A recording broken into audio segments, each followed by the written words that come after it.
Hi, welcome to SBR Videos. I'm Peter Loshak. We are previewing the main card of UFC 188. We are talking with our regular guest, Nick Kalikas from MMAOddsBreaker.com, who opens a lot of these lines. And our phone-in guest is Adam Martin, MMA analyst, also with MMAOddsBreaker.com. All right, guys, Eddie Alvarez, Gilbert Melendez. This is an interesting fight, right? Two veterans who are pretty good, and now they're finally meeting up in the UFC, a very competitive line here. Melendez minus 170, Alvarez plus 140 on the other side, currently at 5 dimes. They have pretty similar styles, right? They're both wrestling standouts when they were young.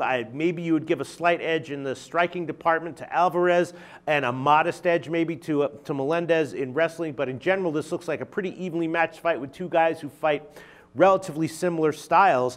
I guess on paper it has Melendez by decision written all over it, right? The total is 2.5. The over is minus 225. So all signs, if there are signs here, are pointing to a decision by Melendez. I'm wondering if that might be the best way to go, or maybe if you see this fight as more of a toss-up, maybe take a small shot with Alvarez getting plus money at plus 140. Adam Martin, what's your analysis of this fight?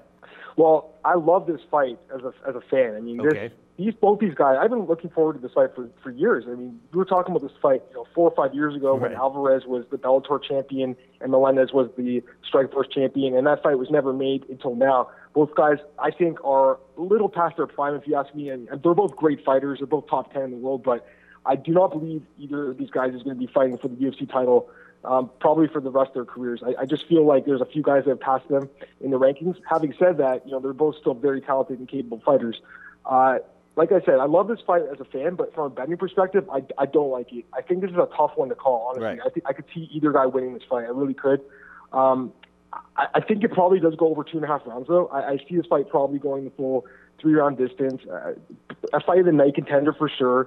It's just one of those fights where it's in Mexico. I'm not sure who that favors. I'm guessing a little bit towards Melendez. If it does go to the judges, I would assume the crowd's a little bit more behind Gilbert here, but maybe there is some backing for Eddie in the crowd, too. It's a tough one to call. I just feel like both guys can land shots on the feet. I think it stays standing up for the most part. I think Alvarez has good enough takedown defense to stop most of Melendez's takedowns anyways. Keep it on the feet, and I do believe he's a bit of a better boxer. Gilbert's also been getting tagged quite a bit more often in his last couple of fights. Having said that, the guy is still a very, very talented wrestler. In my opinion, he was winning that fight against Anthony Pettis up until the stoppage. But that stoppage to me is a little bit concerning, to be honest with you. I feel like that's just a sign of Gilbert declining a bit. He was also rocked badly by Diego Sanchez, of all people, in the fight before that. And he did win that fight, but it was a closer fight than people thought, and he was about minus 800 there. So I do think Gilbert's a great fighter, but I feel like Eddie Alvarez has a very good chance of winning this fight. If he's in the feet, I think he can outbox Gilbert Melendez and win a decision. So I'm slightly leaning towards Eddie Alvarez here at plus money, to be honest, but I don't like either of the guys for a bet. I would rather go with over 2.5 here because I do see it going the distance. But having said that, I think there's better spots on the card to bet on.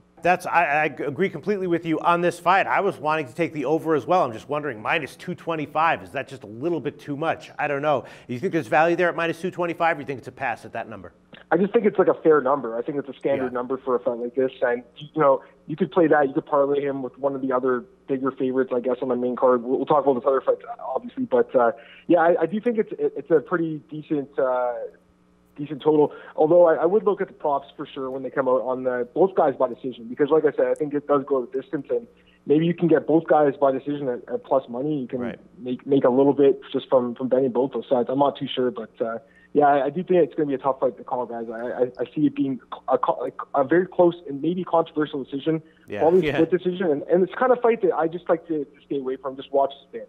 All right, Nick Kalikas, Adam Martin kind of wants to stay away from this fight. I can see it, although I could see maybe small value on Alvarez at plus 140, small value on the over at minus 225. Two guys have been around for a while, though. I'm guessing that probably there is pretty healthy action on this fight, and it's mostly balanced, right? Yes, you're correct. Okay. I mean, it's been bouncing back and forth a little bit. I opened at minus 165, so minus 170, it's basically ballpark, same thing. So there is some significant action coming in both ways, but it's balancing the action out. And I agree completely as well as what Adam just said across the board. I mean, it's a shame this fight didn't happen a few years ago because I think both fighters were just a tad bit better, of course. They've been around for a long time with age, with the amount of fights that these guys had. They're actually above and beyond what their current age is actually in fight years. You know what I mean? They're actually a little bit older than that. So they've been in some tremendous wars, and I'm expecting this one to be as well. This is going to be a close fight, and it probably is the type of fight that if it hits the scorecards, you're going to see a split decision or a controversial decision, no doubt about it. So hard to lay the juice. I do think Melendez overall is just a tad bit better, but like Adam just mentioned as well, he's been getting clipped lately. I mean, that fight with Diego, he turned it into just he wanted to fight and keep that fight exciting. So he took a lot of punishment unnecessarily. I mean, he almost got clipped and knocked out, taking that risk. Then against his fight against Anthony Pettis as well, I mean, he was doing well before he got caught, of course, in that choke. But, I mean, he was taking some punches there as well, and it looked like, they were affecting him a tad. So if he goes out there with Eddie Alvarez and just doesn't defend as well as he should, or doesn't really fight to win that fight, maybe more on points than anything else, then he could be in some trouble as well. Now, of course, it's hard to also depend on Alvarez because we've seen time and time again, the guy's been clipped, he's been rocked, he's been knocked out before as well.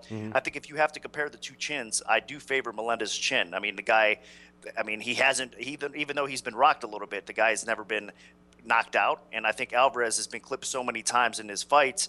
He's recovered fast, so you got to give him a lot of credit, and it depends on the referee. If the referee decides and realizes that Alvarez does get tagged and he's able to recover quickly, then we probably won't see Alvarez get knocked out. But some referees, you can't depend on that. I mean, as soon as the fighter gets rocked, they step in there and try to stop the fight right away.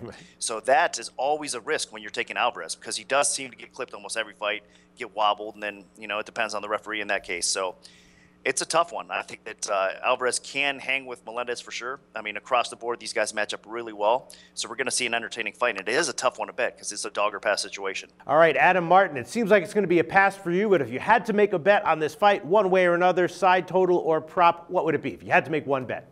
Yeah, I would definitely take a look at, like I said, the two decision props on both guys when they come out. But those props aren't available yet. So for now, I'll go with over 2.5. That's my favorite bet in this fight. Minus 225 currently at 5 dimes. Interesting fight, guys. Thanks.